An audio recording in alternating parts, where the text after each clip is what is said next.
2564ที่อาตมาภาพพระครูประหลัดกิติพงศ์กิตติโสพโนวัดสันขยอมตำบลสันทรายน้อยอำเภอสันทรายจังหวัดเชียงใหม่กำลังออกรายการอยู่ในขณะนี้ก่อนอื่นก็ต้องขอถวายนมัสการถวายความเคารพพระเดชพระคุณพระเทพปริยัติเจ้าคณะจังหวัดเชียงใหม่พระเดชพระคุณพระเทพมังคลาจารย์พระเดชพระคุณพระสิงหวราจารย์รองเจ้าคณะจังหวัดเชียงใหม่หลวงพ่อท่านพระครูโกศลธรรมวิจัยเจ้าคณะอำเภอสันทรายวัดเขาแต่หลวงท่านพระครูสถิตธุราธรผู้รักษาการเจ้าวาดวัดสันขยอมตำบลสันทรายน้อยอำเภอสันทรายจังหวัดเชียงใหม่พระสงฆ์เถรานุเถระครูบาอาจารย์จุตนจุองค์จุรูปซึ่งในโอกาสนี้ก็ต้องขออนุโมทนาขอบคุณกับหลวงพ่อท่านพระครูสมุวิชุวัตรวรกิจโจที่ได้ให้โอกาสพระลูกพระหลานได้มานำรายการธรรมะมามาจากกับบรรดาศรัทธาญาติโยมสาธุชนเราท่านทั้งหลายทุกท่านทุกคนในโอกาสนี้ซึ่งโอกาสที่อาตมาภาพจักได้ทำการจัดรายการธรรมะในคลื่นวิทยุพระพุทธศาสนาและจริยธรรมแห่งนี้นั้นก็ได้จัดอยู่2 วันวันอังคารในเวลา9 โมงถึง 10 โมงในวันพฤหัสเวลาบ่ายโมงถึง2 โมงอันนี้แหละเป็นการที่เฮาท่านทั้งหลายจะได้รับฟังธรรมะในส่วนของการกระจายเสียงไปทั่วสังฆมณฑลในส่วนของขึ้นวิทยุนี้ก็ไปไก่นักแก่ญาติโยมทั้งหลาย8 จังหวัดภาคเหนืออีนาญาติโยมทั้งหลายโดยเฉพาะก็บรรดาญาติโยมที่ได้เคยโทรศัพท์เข้ามาอู้จ๋ากับอาตมาภาพก็หลายที่หลายตังเวียงปะเป้าเจียงไฮ้ก็มีตังแม่แจ่มแม่ริมแม่แตงตลอดถึงทุกที่ทุกอย่างต่างจังหวัดต่างอำเภอและก็ในเขตอำเภอสันทรายแต่อาตมาภาพญาติโยมทั้งหลายญาติโยมสามารถรับฟังรับชมการไลฟ์สดใน Facebook ของอาตมาภาพกิติพงศ์กิตติโสพโนหรือเพจธรรมะสู่ใจเพื่อเป็นการย้อนรับฟังได้หลังจากที่บรรดาญาติโยมมาได้ฟังในช่วงของการไลฟ์สดและการออกวิทยุในโอกาสนี้จึงขออนุโมทนาขอบคุณกับทุกส่วนทุกฝ่ายที่ได้ให้โอกาสอาตมาภาพได้มาเข้าสู่การฮือธรรมะหัวข้อธรรมะเป็นแหล่งแห่งการสร้างคุณงามความดีเป็นแหล่งแห่งการประพฤติปฏิบัติในหลักของการดำเนินชีวิตประสิทธิพรในบุญกุศลซึ่งตะกี้ที่อาตมาภาพได้ขึ้นหัวข้อใจความว่าคิดดีอู้ดีทำดีเป็นสีเป็นพรสูงสุดในญาติโยมต่างหลายถ้าเฮาคิดโอกาสดีเฮาบ่ได้คิดพุทธสลายย่อมเป็นสีเป็นพรของเฮาได้อู้จาอู้ดีบ่อู้ไปด่าไปบ่ได้ไปเล่าหน้าจาพาไขวเฮาก็ย่อมเป็นผู้มีสีมีพรแล้วยิ่งเฮาทำดีในญาติโยมท่านทั้งหลายย่อมเป็นสีย่อมเป็นพรอันสูงสุดโดยบ่มีพรเทพพรมนุษย์ใดเท่ากับตัวเฮาที่เฮาประพฤติทำคุณงามความดีในญาติโยมดังนั้นแล้วก็ขอฝากกับสิ่งทั้งหลายที่อาตมาภาพได้อู้จากับบรรดาศรัทธาญาติโยมสาธุชนเหล่าท่านทั้งหลายทุกท่านทุกคนที่รับฟังรายการธรรมะยามสายในเวลา9 นาฬิกาถึงเวลา10 นาฬิกาที่กำลังออกรายการอยู่ในขณะนี้ได้นำมาอู้สาระธรรมกับบรรดาศรัทธาญาติโยมสาธุชนเราท่านทั้งหลายและก่อนที่อาตมาภาพได้เข้ารายการอาตมาภาพก็เปิดเพลงเป็นเพลง สอนจิตสอนใจกับบรรดาศรัทธาญาติโยมว่ามีเด็กน้อยๆท่านหนึ่งนะเจอว่าเด็กไม้มิ้นกระป๋อมน้อยนะเป็นแชมป์ไม้ทองคำนะเป็นลูกเป็นหลานมันเฮาในญาติโยมมันตั้งหลายนะเป็นเด็กนักเรียนที่ไปร้องเพลงจนกระทั่งได้มาแต่งเพลงเป็นเพลงคุณธรรมนะเพลงแรกก็ได้เปิดเพลงสาธุแปลว่าดีแล้วนะญาติโยมทั้งหลายแต่ความแจกความสำคัญก็คือทุกสิ่งทุกอย่างที่ได้ทำก็จะได้พ้นทุกข์พ้นโศกพ้นโรคพ้นภัยในสิ่งที่เราได้ทำความดีในเรื่องของความดีมากเพลงที่สองก็คือเพลงเตือนสติว่าไอ้ใครให้ทรัพย์ทุกท่านทุกคนนะก็ย่อมระลึกกึศในสิ่งที่เป็นสิ่งของศักดิ์สิทธิ์ทำให้เกิดโชคเกิดลาภแต่ว่านี้ก็คงจะรับโชครับลาภไปเพลงไอ้ใครเฮือทรัพย์ก็ได้สอนจิตสอนใจกับบรรดาศรัทธาญาติโยมได้ฟังไปนะญาติโยมทั้งหลายก็เป็นสิ่งที่เฮาต้านทั้งหลายก็จะได้เป็นข้อคิดคติเตือนใจในโอกาสที่ได้รับฟังทางบทเพลงทางกรธรรมะแล้วต่อไปอาตมาภาพก็จะได้อู้สาระธรรมกับบรรดาศรัทธาญาติโยมสาธุชนเราท่านทั้งหลายนะญาติโยมมาต้านทั้งหลายซึ่งในกาลโอกาสนี้ก็จะได้อู้ถึงเรื่องของความเป็นจริงของหลักของชีวิตหลักเป็นจริงของกฎของธรรมชาติว่าทุกคนเฮาเนี่ยการถอนออกเสียใจออกเสียได้จากความยึดถือว่าตัวเฮา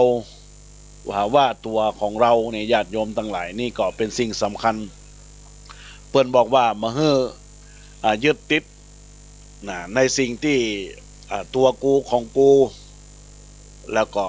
อันนี้ของกูอันนี้ของฉันอันนี้เฮาก็เป็นสิ่งที่องค์สมเด็จพระสัมมาสัมพุทธเจ้าพระองค์ทรงสอนว่าอย่ายึดมั่นถือมั่นติดมั่นในเรื่องของสิ่งของเจ้าทั้งหลายก่อนตามที่เกิดมาคนเฮาเกิดมาญาติโยมทั้งหลายเกิดมาตั้งแต่แบบเบาะมันมีอย่างที่จะได้มาเลยเพียงแต่มารับเอามาเอาในกาลที่เป็นมนุษย์เป็นคนเนี่ยญาติโยมทั้งหลายเลี้ยงชีพเลี้ยงการเลี้ยงงานของเฮาแต่ว่าเวลาตายไปล่วงไปก็ได้เพียงแต่คุณงามความดีบ่ได้เอาไปอย่างสักอย่างบอกว่าจะเป็นรถลาภัสถานทุกอย่างทุกประการย่อมมีการเจ็บกันตายเป็นธรรมดาดังนั้นแล้วเนี่ยเฮาจะเนี่ยจะได้กับตัวเฮาที่เฮาเกิดมาแล้วจะได้มีความสุขมีความที่บ่ประมาทในสิ่งที่เกิดขึ้นอาตมาภาพก็จะอู้จาเรื่องกายแตกดับเกียรติศักดิ์ย่อมยืนยงในเรื่องของตัวของมุลาศรัทธาญาติโยมสาธุชนทั้งหลายถ้าญาติโยมได้รับฟังไปแล้วก็พยายามคอยตามตัวญาติโยมทั้งหลายท่านสาธุชนท่านทั้งหลายในปีที่แล้วนี่ก็มีมหาเศรษฐีคนหนึ่งได้รับการสัมภาษณ์หนังสือพิมพ์ฉบับหนึ่งของประเทศไทยทำนองว่าการทำธุรกิจของท่านในขณะนั้นรู้ว่าตนเองได้หมดทุนค่าของธุรกิจไปเสียแล้วนักยิ่งไปกว่านั้นก็คือท่านมีความคิดเห็นว่าตัวเองบ่มีความสำคัญมีแต่ความทุกข์ความเกียจค้านความเครียดความกดดันในการดำเนินชีวิตจากธุรกิจที่ดำเนินการอยู่มีคุณค่าระดับหมื่นล้านแต่บ่มีความสุขเอาเสียเลยในการต่อมาจึงแสวงหาอำนาจด้วยการเข้าไปเป็นรัฐมนตรีโดยคิดว่าการเป็นรัฐมนตรีจะทำให้ท่านมีความสุขมากขึ้นส่วนบรรดาพรรคพวกของท่านก็แสวงหาเงินหาทองหาทรัพย์กันต่อไปคำว่ามีคำถามว่าเมื่อมีคำถามว่าคือว่าทำไมคนเฮาย่อมมีเงินมากๆยังมามีความสุขมีตำแหน่งสูงหรือมีอำนาจมากมายแล้วก็ยังบ่รู้ จากคำว่าปอคำถามเหล่านี้เป็นการเอาคำถามต่อเศรษฐีหมื่นล้านมาถามพวกเฮาอาจตอบยากเพราะพวกเฮาแค่หาฮื้อได้หลักแสนก็เป็นเรื่องลำบากมากแล้วบางคนอาจใช้เวลาหาทั้งชีวิตด้วยซ้ำถึงจะบรรลุผลสำเร็จแต่ทำไมคนรวยเนี่ยญาติโยมตั้งหลายระดับโลกอย่างมหาเศรษฐีบิลเกตจึงสะกดคำว่าปอบ่ได้นะเป็นยังต้องหากันต่อไปก็ให้ลองเอาความต้องการวัตถุสิ่งเสพของตนมาพิจารณาเทียบเคียงกับตั้นเหล่านั้นว่าอาจพอเข้าใจได้บ่ยากอย่างเฮาต้องการสิ่งของอย่างใดอย่างหนึ่งถึงแม้ว่าบางคนอาจมีเสื้อผ้าหา10 ชุดหรือว่าหลายร้อยชุดทุกชุดอยู่แล้วแต่ทำไมเนี่ย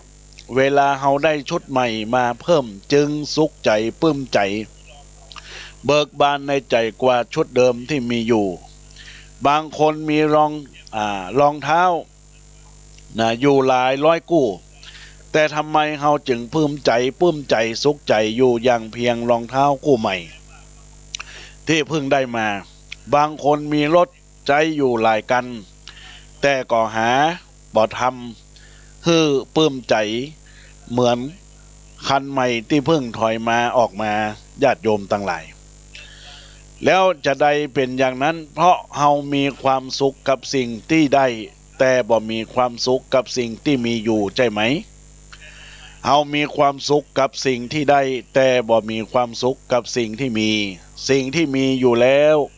เฮาบ่รู้สึกพอใจแต่สิ่งที่ได้มาใหม่ชื่นใจสุขใจมากกว่าเป็นกันอย่างนี้จึงเป็นหรือเปล่า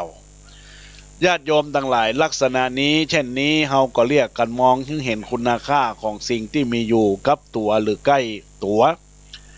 มองบ่ฮื้อหุ่นเห็นคุณค่าของสิ่งที่เรามีอยู่แต่แล้วไปให้ความสำคัญกับสิ่งที่อยู่ไกล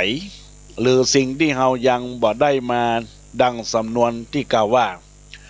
เมื่ออยู่ใกล้ไม่ประจักษ์ว่ารักมากแต่เมื่อจากจึงรู้ซึ้งมีคุณค่าอยู่ใกล้กับเห็นเป็นไกลตาคันรับลาจึงรู้ซึ้งถึงคุณคนญาติโยมทั้งหลายลักษณะเช่นนี้เคยเป็นกันไหมบางคนต่อเมื่อจากกันไปแล้วค่อยลึกนึกถึงคุณงามความดีของอีกฝ่ายได้ค่อยมองเห็นมุมดีงามของเขาขึ้นมาได้ในขณะที่อยู่ด้วยกันทะเลาะกันเกือบทุกวันหายไปสัก4-5 วันรู้สึกคิดถึงกันมากแล้วที่เป็นเช่นนั้นเพราะเฮารู้สึกมีความสุขกับสิ่งที่ได้มาไม่พอได้มาก็สุขใจเบิกบานใจปลื้มใจแต่ที่นี้ปัญหามันอยู่ที่ว่าสิ่งที่ได้มาใหม่นั้นมันบ่ได้ใหม่อยู่ตลอดเวลาเพราะสิ่งที่ได้มาใหม่ต่อไปมันก็จะกลายเป็นของเก่าเมื่อรู้สึกมีความสุขกับสิ่งที่ได้มาใหม่เฮาจึงต้องแสวงหาสิ่งใหม่เพิ่มอยู่ตลอดเวลาความสุขจึงเป็นสิ่งที่อยู่ข้างๆหน้าเฮาเสมอญาติโยมทั้งหลายอาตมาภาพได้อู้จากับบรรดาศรัทธาญาติโยมสาธุชนท่านทั้งหลายเกี่ยวในเรื่องของสิ่งที่เกิดขึ้นใกล้ตัวเป็นความประจักษ์ของชีวิตแล้วก็มีนิทานเรื่องหนึ่งที่จะอู้จากับบรรดาศรัทธาญาติโยมมีมาคาบชิ้นเนื้อเดินไปบนสะพานเมื่อมอนไปข้างหน้าเห็นสุนัขอีกตัวหนึ่งอยู่ในลำธารแต่ว่ามีชิ้นเนื้อที่ใหญ่กว่าของตนจึงปล่อยเนื้อที่คาบไปกระโจนไปใส่สุนัขตัวอยู่ในลำธารเพื่อแย่งชิ้นเนื้อนั้นแต่สุดท้ายต้องผิดหวังเสียประโยชน์ทั้งสองทางบ่ได้ความสุขทั้งคู่เพราะเข้าใจว่าความสุขขึ้นอยู่กับสิ่งที่คิดว่า จะได้แต่และมีความสุขเมื่อได้มาใหม่ๆต่อไปเมื่อมันกลายเป็นของเก่าก็กลับเป็นทุกข์ขึ้นมาอีกเมื่อมันเก่าก็แสวงหามาใหม่ความสุขจึงอยู่ข้างหน้าตลอดเลยคำถามที่สำคัญก็คือเพราะอันหยังเฮาจึงสุขกับสิ่งที่มีอยู่ข้างหน้าบ่สุขอยู่กับสิ่งที่เฮามีอยู่ปัจจุบันวิถีชีวิตสังคมญาติโยมตั้งหลายเมืองบางคนมีบางคนเนี่ยญาติโยมมาต้านตั้งหลายนะชีวิตหาแต่เงินสร้างแต่ฐานะสร้างครอบครัวแสวงหาแต่ความร่ำรวยสร้างเนื้อสร้างตัวมุ่งเอาแต่การมีชื่อเสียงเกียรติยศโดยคิดว่าเมื่อมีครอบครัวมั่นคงก็มีฐานะการเงินมั่นคงแล้วก็จึงจะมีความสุขแต่พอถึงตรงนั้นพ่องก็คนก็ล้มป่วยเป็นโรคร้ายตายไปโดยบ่ได้ใจชีวิตให้เป็นสุขเลยโดยเหตุนี้พระพุทธศาสนาท่านจึงเน้นการฝึกให้ใจชีวิตเป็นสุขกับสิ่งที่เฮามีอยู่และสิ่งที่เฮาเป็นอยู่ในปัจจุบันเป็นสำคัญแล้วเฮาจะสุขกับสิ่งที่มีและสุขกับสิ่งที่เฮาเป็นได้อย่างไรคำตอบก็คือเฮาเป็นคนดีก่อนหากเป็นคนดีบ่ได้ความสุขที่แท้จริงอาจจะบ่ได้เกิดขึ้นทั้งนี้เพราะความสุขย่อมมากับคนดี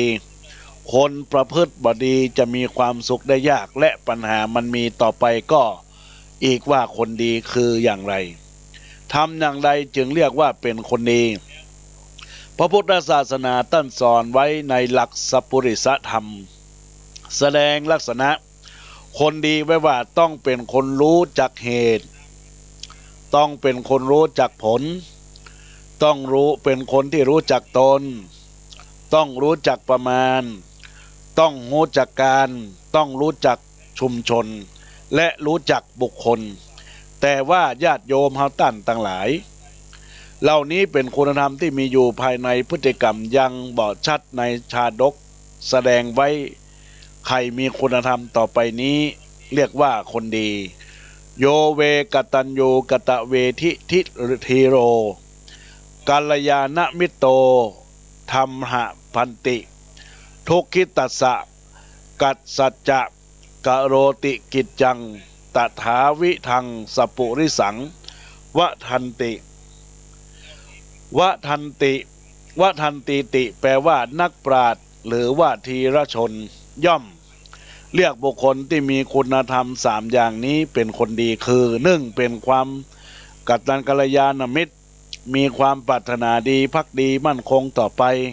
2มีความกตัญญูกตเวทิตารู้คุณแล้วก็ตอบแทนคุณ3มีการช่วยเหลือตนตกอยู่ในยากคนเดือดร้อนคนที่มีความลำบากด้วยความเต็มใจคุณธรรมนี้นะญาติโยมมาตั้งทั้งหลายถือว่าเป็นคนดีเพราะเป็นคุณสมบัติที่บุคคลต้องแสดงออกมาซึ่งพฤติกรรมทางกายวาจาคือคนอื่นได้รับรู้ได้เห็นได้เข้าใจได้สัมผัสด้วยโลกทัศน์เชิงบวกเชิงสร้างสรรค์เสมอตอนนี้ก็มีคุณโยมทัศพลพรหมเจริญได้รับชมรับฟังในส่วนของการไลฟ์สดในขณะนี้ไหว้สาบารมีธรรมครับคุณโยมทัศพลพรหมเจริญหรือว่าคุณโยมทัพซึ่งเป็นพ่อเลี้ยงร้านอาหารทัศพลโภชนาเนอะรับเหมาอาหารหัวละตะใดก็ติดต่อเป็นได้ที่คุณโยมทัศพลพรหมเจริญบ้านใจสถาน4 แยกจะเลี้ยวขวาไปทางวัดทางทิศเหนือพุทธญาติโยมทั้งหลายแต่เพิ่นอยู่ใต้วัดเนอะตอนนี้ก็ได้มาคอมเมนต์ได้มาแสดงความคิดเห็นในส่วนของการไร่สดก็เจริญพรกับคุณโยมทัศพลพรหมเจริญหรือว่าคุณโยมทัพไหว้สาบารมีก็เจริญพรกับคุณโยมเนอะเจริญพรญาติโยมท่านสาธุชนท่านทั้งหลายคำว่ากัลยาณมิตรแปลว่ามิตรที่มีความดีงาม มีความปรารถนาดีมั่นคงต่อกันและกันผู้ที่จะปรารถนาดีต่อกันย่อมจะทำร้ายกันบ่ได้จะนำแต่ความสงบสุขร่มเย็นมาให้แก่กันและกันเสมอจึงชื่อว่ากัลยาณมิตรคำว่ากัลยาณมิตรนี้ภาษาไทยใกล้เคียงกันว่าความไมตรีคือความมีน้ำใจต่อกันมีสำนวนไทยอยู่ว่าน้ำบ่อน้ำคลองก็ยังเป็นรองน้ำใจทำที่ไหนก็รู้สู้น้ำใจใบตีบ่ได้ภาษาบาลีก็คำว่าเมตตา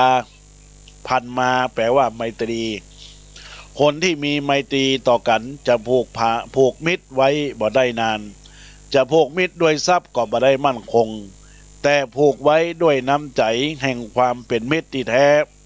ย่อมผูกไว้ดังความยั่งยืนแน่นอนว่า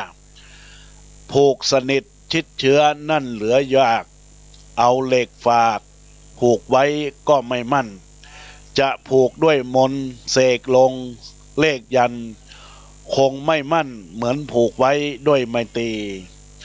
กัลยาณมิตรในที่นี้นะญาติโยมได้แก่หมายถึงเพียงว่าเป็นเพื่อนกันและมีอายุใกล้เคียงกันแค่นั้นแต่กัลยาณมิตรหมายความว่าผู้ที่มีความปรารถนาดีภักดีมั่นคงต่อกันและกันสามารถมองเห็นคุณงามความดีหรือคุณค่าของตัวแฮมฝ่ายย่อมรับความดีของมิตรที่เฮาเข้าไปเกี่ยวข้องได้เสมอผู้ที่สามารถมองเห็นได้ความดีในญาติโยมท่านทั้งหลายของคนอื่นได้ย่อมสามารถที่จะได้ใช้ชีวิตนี้อย่างมีความสุขส่วนคนที่มองเห็นความดีของคนอื่นเลยชีวิตนี้ก็ย่อมขาดทุนแน่ดังอันอายุจึงบ่ใจกฎเกณฑ์สำคัญมากนักพอขอเพียงให้รู้จักมองเห็นคุณค่าของผู้อื่นที่เฮาเข้าไปเกี่ยวข้องก็สามารถดำเนินชีวิตอย่างมีคุณค่าและเป็นประโยชน์ได้คงจื้อซึ่งเป็นนักปราชญ์ของจีนคนหนึ่งท่านก็ได้ครั้งหนึ่งท่านก็ได้นั่งรถมาเที่ยวชมเมืองคนขับรถมาหยุดกลางคันท่านถามว่าหยุดรถทำไมได้ตอบว่ามีเด็ก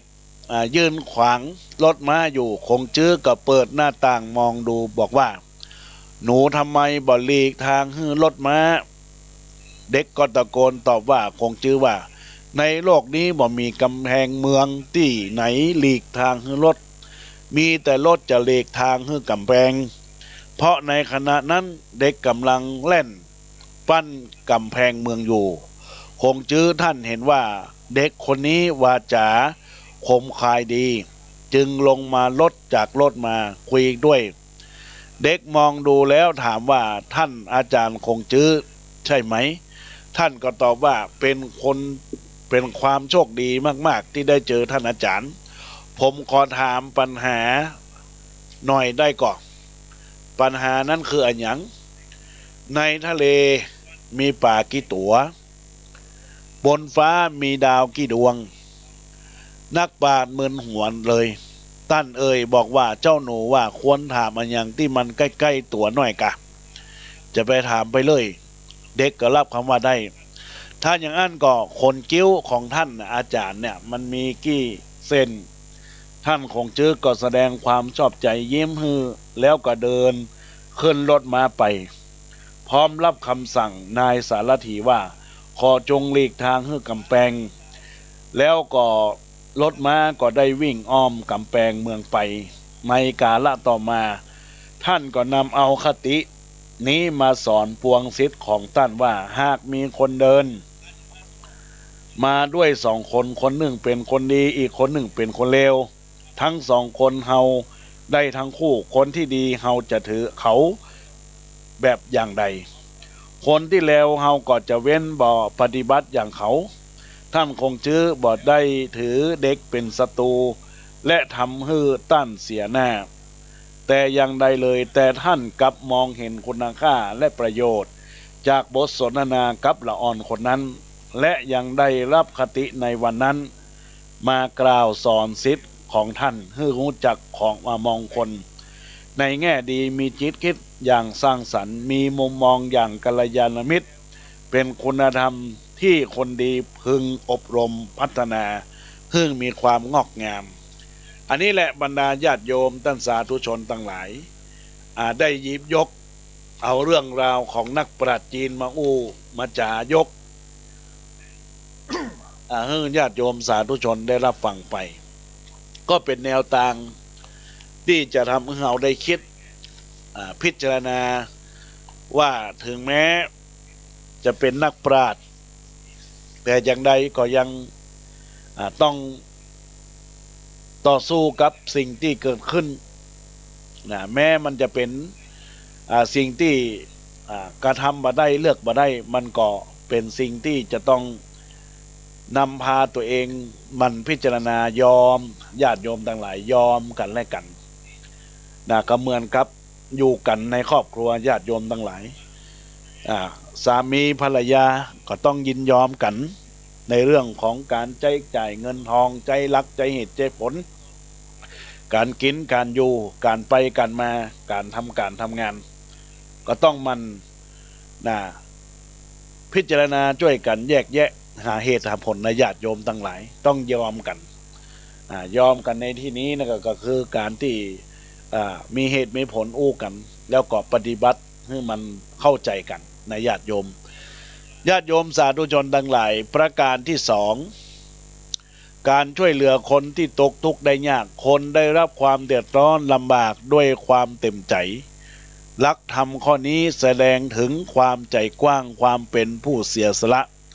หากมีอยู่มีกินพอเหลือแบ่งปันคนอื่นได้เมื่อพบเห็นคนที่ลำบากขัดสนมีความทุกข์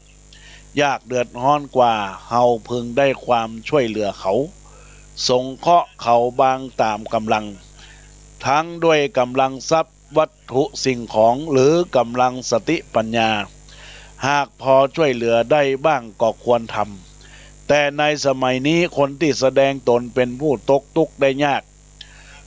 เห็นอาจไว้ใจบ่ได้ทั้งหมดเพราะบางทีมีเก่งตกทุกข์ได้ยากแกล้งลำบากเพื่อหลอกลวงก็มีพระจะโดนหลอกบ่อยๆมีทนทำให้ต้านบ่ยากช่วยเหลือบางทีต้องทำเป็นเบือนใจแข็งใจดำบ่ช่วยเหลือทั้งนี้เพราะบ่อาจแยกแยะได้ว่าคนไหนลำบากแต่คนไหน18 มงกุฎกลุ่มไหนมารลวงโลกเป็นต้นแต่ถ้าหากใครพอช่วยเหลือเกื้อกูลเขาได้ก็ช่วยไปเถอะเป็นการยกระดับจิตใจของเฮาเป็นการสร้างบารมีของตัวเฮาหากเขาไปบ่ลำบากจริงๆเดือดร้อนจริงๆเป็นแต่เพียงมาหลอกให้ช่วยคนตัวที่ช่วยเหลือก็ได้บุญคนความสุขไปแต่ตัวคนที่มาหลอกลวงย่อมได้บาปรับวิบากด้วยความทุกข์ลำบากละทมใจในตัวเองในญาติโยมท่านทั้งหลาย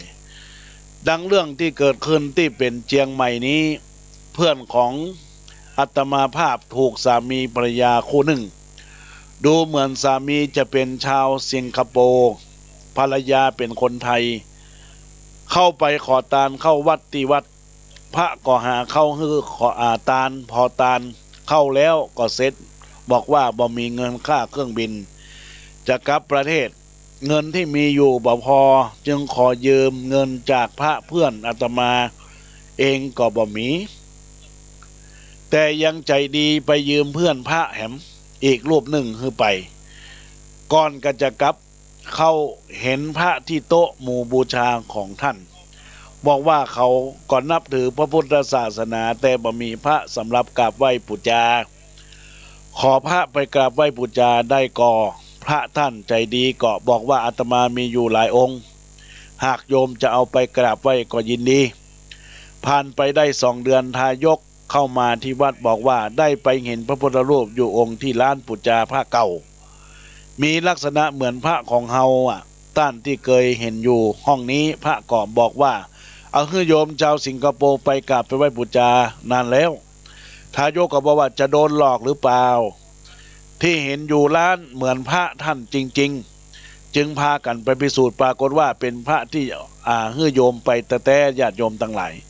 เจ้าของร้านบอกว่ามีคนเอามาขายบอกว่าร้อนเงินจึงรับซื้อไปไว้เห็นว่าเป็นพระพุทธรูปเก่าอาจขายได้พระเลยต้องรับซื้อเอากลับคืนมาไว้ที่วัดพระรูปที่ถูกหลอกนั้นก็บ่ได้ผูกใจเจ็บอะหยังอีก1 เดือนต่อมามีโทรศัพท์มาหาตั้นหลวงพ่อให้คนไปเรียกมารับสายได้ยินเสียงแม่หญิงร้องไห้ขึ้นมาเลยบอกว่าพระอาจารย์จำโยมที่เคยไปขอข้าวที่วัดกินได้ไหมได้ขอยืมเงินพระอาจารย์เพื่อเป็นค่าเครื่องบินกับสิงคโปร์ด้วยและยังขอพระพุทธรูปของพระอาจารย์มาด้วยบอกว่าจะเอาไปบูชาที่บ้านแต่ขอสารภาพว่าเอาไปขายไม่ได้เอามาบูชาเหมือนที่บอกพระอาจารย์บอกท่านไว้ถึงตรงนี้แหละญาติโยมทั้งหลายความจริงพระท่านรู้มาก่อนแล้วแต่ท่านก็ฟังที่เขาสารภาพบาปของพวกเขาที่ก่อเอาไว้เธอแจ้งว่าเวลานี้สามีของท่านป่วยนักและโรคร้ายคุณหมอบอกว่าจะอยู่ได้ไม่ถึงเดือนแต่ทุกทรมานนักไปกว่านั้นก็คือสามีของเธอหลับตานอนไม่ได้เลยเพราะหลับตาลงที่ไรก็แต่เห็นพระองค์นั้นแหละพระพุทธรูปองค์ที่เอาไปขายที่ร้านเจ้าปูจาพระขณะที่เห็นพระจะทำหน้าโกรธหึงตาใสสามีตลอดทำให้สามี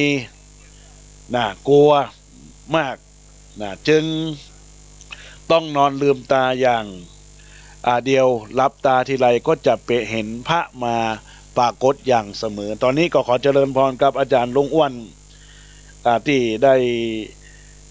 ข้อความใน Facebook กล่องข้อความว่าสาธุสาธุก็เจริญพรกับคุณโยมลุงอ้วนอาจารย์สอนโรงเรียนสวนองุ่นได้ทักทายเข้ามาจึงทุกข์ทรมานมากจนเกิดความสำนึกขึ้นในใจว่าได้ทำบาปภรรยาก็ได้โทรมาเพื่อขออโหสิกรรมในบาปกรรมที่เคยก่อเอาไว้เรื่องนี้ลองนำไปไข้ควรดูว่า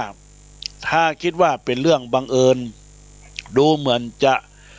เกินเหตุผลอยู่เพราะบังเอิญอย่างไรพระพุทธรูปที่เห็นนั้นเป็นองค์เดียวกับที่ตนเอาไปขายด้วยหากบ่ใจเป็นเพราะบาปกรรมถือเป็นเรื่องน่าอัศจรรย์อยู่บ่น้อยคนที่แกล้งลำบากตกทุกข์ได้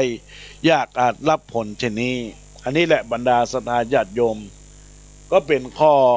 คิดคติเตือนใจให้บรรดาศรัทธาญาติโยมได้รับฟังในประการที่2ในเรื่องของการที่มีความตกทุกข์ได้ยากไปพึ่งพาวัดวาอารามพึ่งพระเจ้าประสงค์แต่แล้วญาติโยมทั้งหลายนำเอาวัตถุมงคลไปแต่เอาไปขายไปแล้วก็ทำให้ตัวคนที่เอาไปขายเนี่ยก็เกิดความรู้สึกบ่สบายใจ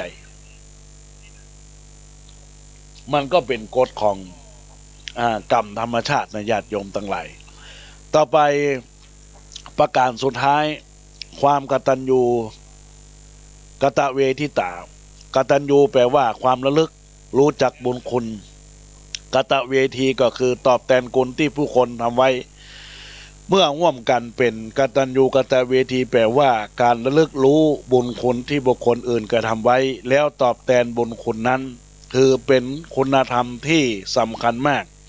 บอกว่าจะในสังคมไทยสังคมจีนแม้ในชมพูทวีปก็ได้ความสำคัญในเรื่องนี้มีการสอนลูกหลานรู้คุณผู้หลักผู้ใหญ่รู้บุญคุณบิดามารดาครูบาอาจารย์แล้วก็ผู้มีพระคุณอื่นที่มีอุปการะคุณเคยทำบุญคุณแก่เรามาตอนนี้ก็เจริญพรกับคุณโยมบรรจงวงรัตนวรรณที่ได้เข้ามาในกล่องข้อความว่าสาธุสาธุครับก็เจริญพรครับคุณโยมบรรจง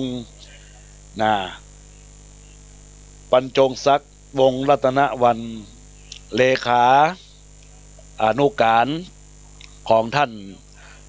สมพงษ์อมรวิวัฒน์นะครับที่ได้กล่องข้อความเข้ามาเจริญพรเจริญธรรมเจริญสุขอาตมาภาพกำลังออกรายการวิทยุและก็ใน Facebook เพื่อเป็นการบรรยายธรรม รับฟังเนอคุณโยมบรรจงวงศ์รัตนวรรณญาติโยมทั้งหลายผู้ใดยังมีบิดามารดาอยู่ถือว่ายังมีโชคมากที่เฮามีโอกาสได้ตอบแทนบุญคุณท่านบ่ใจระลึกนึกถึงบุญคุณเพียงแค่ในวันแม่แห่งชาติวันพ่อแห่งชาติเท่านั้นแม้ในวันอื่นเฮาก็ควรทำด้วยจึงจะได้บ่อย่างนั้นอาจจะเสียโอกาสหรือสายไปที่จะได้ตอบแทนพระคุณขณะที่ท่านยังมีพร้อมหน้าพร้อมตากับตัวเฮามีตำนานเล่าว่าที่ประเทศจีนญาติโยมทั้งหลายมีหนุ่มน้อยชื่อว่าเฉินต้าเนี่ยเป็นพ่อค้าราชการเมื่ออายุได้ประมาณ6 ขวบได้เสียพ่อไปเหลือเพียงแม่ตาบอดที่ต้องทำหน้าที่เลี้ยงดูลูกน้อยเป็นทั้งแม่และเป็นทั้งพ่อโดยลำดับตั้งแต่พ่อจากไปภาระหนักในการเลี้ยงดูลูกก็จึงเป็นของแม่ชราตาบอดอยากหลีเลี่ยงบ่ได้ลูกน้อยได้รับการเลี้ยงดูจากแม่อย่างนี้ยิ่งแม่ส่งให้เรียนหนังสือเรียนจบสอบเข้ารับราชการเป็นจองวนประจำอยู่ที่อำเภอแต่ว่าสิ่งที่จองวนใหม่มีปมอยู่ในใจตลอดก็คือรู้สึกอายที่มีแม่ตาบอดคิดวิตกว่าแม่อาจทำความเสื่อมเสียให้แก่ราชการเวลามีเพื่อนร่วมงานหรือเจ้านายชั้นผู้ใหญ่มาเยี่ยมกันบ้านแม่ตาบอดมักทำให้ขายหน้าอยู่เนียงๆทำให้เกิดความบ่สบายใจอยู่เสมอคิดว่าอาจมีผลเสียต่อหน้าที่การงานของตนจึงบักกล้าบอกใครว่าหญิงแก่ตาบอดเป็นแม่แต่จะบอกคนอื่นๆว่าเป็นคนใช้เก่าแก่ของบ้านหายกว่านั้นก็คือคิดว่าเมื่ออย่างนี้เกิดขึ้นบ่อยๆเขาจึงคิดหาทางจำกัดแม่เพื่อตัดปัญหาเสียจะไม่ได้ไปเป็นอุปสรรคต่อความก้าวร้าวหรือว่าความก้าวหน้านะญาติโยมทั้งหลายคิดวางแผนว่าหากจ้างคนอื่นมาฆ่าแม่เกิดโรคร้ายเรื่องก็แดงขึ้นมาตนเองอาจจะเดือดร้อนได้ตกลงใจจะฆ่าแม่ด้วยตนเองจึงจะปิดเป็นความลับบ่มีใครเป็นพยานสาวมาถึงตัวเขาได้ในเช้าวันหนึ่งเชิญพาแม่นั่งรถม้ามุ่งหน้าสู่ภูเขาพอไปถึงเชิงเขาหยุดรถมาเอาแม่ขึ้นขี่หลังนำเข้าไปสู่ป่าลึกขณะที่แม่อยู่บนหลัง